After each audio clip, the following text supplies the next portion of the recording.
for me, when I was watching the pictures on television of the collapse, I felt deeply affected by it, and I didn't want it to be one of those tragedies that you see on television that everybody sort of forgets about in a couple of weeks. I mean, obviously for the people in Dhaka and Bangladesh, it wasn't going to be something that they would forget, but in Canada, people would feel connected with it and for a short period of time, and then possibly move on with their lives and not think about where their clothes are made anymore after a few weeks or months went by. And I wanted to tell a story that would keep it on people's minds, and I didn't know what I would find, but I at least didn't want it to be one of those tragedies that people forget about in a few weeks or months. I was surprised to find after a few weeks of research that the Canadian company that was making clothes there had actually been making clothes there for a number of years, and that was not the message that was put out publicly. So I kept digging and I kept looking, and I was developing relationships with people in the country. That's the first thing I usually do when I'm going to a country. I will talk to journalists there, talk to workers and activists in the country, and I also look for people in Canada who have a connection to the place that I'm going. And one of those people was Sujit Senik, the former Walmart designer. I got this idea that we should track one of his designs, one of his shirts, back to the factory where it was made so that he could go on a journey with us too and see where his shirt was made. And I had no idea whether or not it would work out. The scene where you see Sujit meeting the workers who made his clothes for the first time, that was not, I didn't even tell him where we were going. He put a lot of trust in us, and I thank him for that, even to this day. But that was 9 people living in one room, and barely having enough rice to eat that week. And they're working in a factory where there are fires and people are trampled. Did any dilemmas arise, in the making of the film? What were the most difficult kinds of decisions you confronted? I think the most difficult decision was, the workers who talked to us, they risked a lot in talking to us. They are in a vulnerable position in terms of their employment, but possibly in other ways. And so hiding the workers' identities in that one scene, was really important. I've heard recently that they're all okay. They're still employed at the factory. So in terms of their employment, they're okay. But when you have to make those kind of decisions about, they're willing to take the risk. They're willing to put their jobs and their safety possibly on the line. What makes me really concerned when I think about it is that by 2021, Bangladesh is going to exceed China in exporting garments. It's going to be #1 garments exporting in the whole world. A country with 168 million population, with 4 million garments workers, and majority, more than 70% perhaps, are women. Certainly, I am a believer that we shouldn't stop buying clothes from Bangladesh. I think that there is a lot of good to be done, and you can see it in the lives of the women who live there, which I say women because the majority of them are women. They're women from the country, or people who've come to the city to try and make a better life for themselves, and they don't have a lot of options. And this is like a way out, and I would love to see those women be able to go to school and be able to run their own factories and run their own businesses, and that would just be amazing, I think. So, but I don't know what the answer is to get to that point. Maybe you have some ideas. I definitely think that we should not stop buying clothes from Bangladesh, because stopping buying clothes from Bangladesh would mean starvation, deprivation.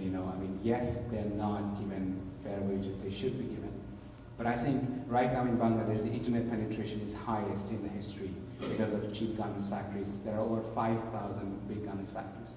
I think we live in an age which is almost like virtual. I think where we can do internet activism, where people from Canada can make an active, conscientious choice of knowing that who they're buying from, and it's not difficult at all. There are young, motivated, Bangladeshis back in Dhaka right now who are trying to make a difference. So if that awareness is created, definitely this will make a difference. I was on the committee when she did her master's work, and Ron Alexander was her supervisor, who was also trained in journalism. And I think one of the things that was wonderful about that process with you was that you were coming up against certain limitations in the way that your formal training as a journalist clashed with some of the academic expectations in terms of, an ethics procedure that we have to go through, where journalism is so much more time sensitive, and various things like that, and all of the training around objectivity, trying to be objective, and the critical theory you were reading that you really took on was troubling those kind of ideas. So I guess my question is not only about what happens where kind of traditionally trained journalists meet online, sometimes self-trained journalists, but just really about skill sets, and what kind of skill sets you see needing to evolve to meet those challenges. May I request you to, because it's going to Bangladesh, could you introduce yourself? I'm Susan Spear. I'm in the English department, and I was on Lysanne's committee when she did her master's here. The skill set of the young journalist now is completely different even than when I went to school, which was only 10 years ago when I did my undergrad. And we were taking online journalism then, and it was really cutting edge. It was the first program, I think, or in the country or something like that, and this is just 10 years ago. So I don't know what the journalism programs are like now, but I'm sure that the speed at which things have to come out is the priority, even more than when I started. And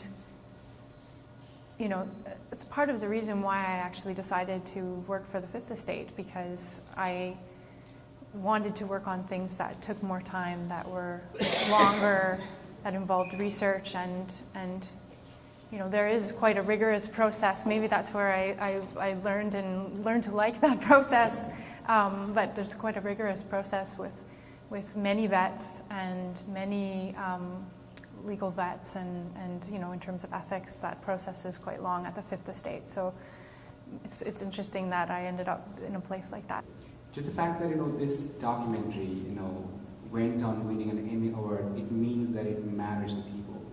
And what I really, really appreciate, and I think could be a very, very viable project to do, is that girls like Arudi, what happened to her, let us not forget. I mean, we live in an internet age. We do not need to forget her. We can definitely look after her and make sure that she's going to school, and if she is, and obviously we need to understand that it's a patriarchal society. So when Arudi goes to school, how is she accepted? How is she treated?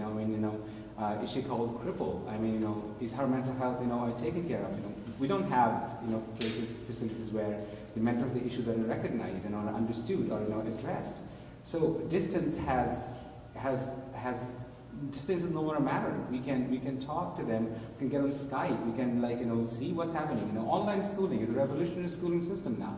So literacy can happen. So I wanted to say something because this is being recorded, and will be shared with the workers there in Thousands Bangladesh. of workers. So I wanted to say something Yes. in Bengali. Yes. Okay. Bangladeshi Bahai Banera, Amra Tomadar Pashe Asi. Sorry. Thank How you was so that? much. What Lysanne said means that Bangladeshi brothers and sisters, we are by your side. And as a Bangladeshi social justice activist, I would like to thank Lysanne from the bottom of my heart for the time she has taken and for the courage and initiative that she has taken. We have millions of garments factory workers. The voices of these unsung heroes are not heard, and if initiatives like that are continued, yes, their voices will be heard.